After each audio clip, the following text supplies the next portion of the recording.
I ran into this last week. Here's what fixed it for me. Adding a debit card to your Square account is straightforward, and I'll guide you through the process step by step.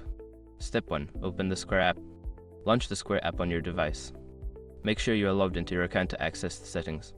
Step 2. Navigate to Account Settings. Once you're in the app, tap on the menu icon, usually located in the upper left corner. From the menu, select Account Settings. Step 3. Select Payment Methods. In the Account Settings menu, find and tap on Payment Methods. This is where you can manage your cards and bank accounts. Step 4. Add a new card. Tap on Add Card and enter your debit card information, including the card number, expiration date, and CVV. Make sure to double check the details to avoid any errors. Step 5. Save changes. After entering your card information, tap Save to finalize the addition. You should see a confirmation message that your card has been added successfully. Remember, if you encounter any issues, ensure that your internet connection is stable, as this can affect the process. Happy transacting!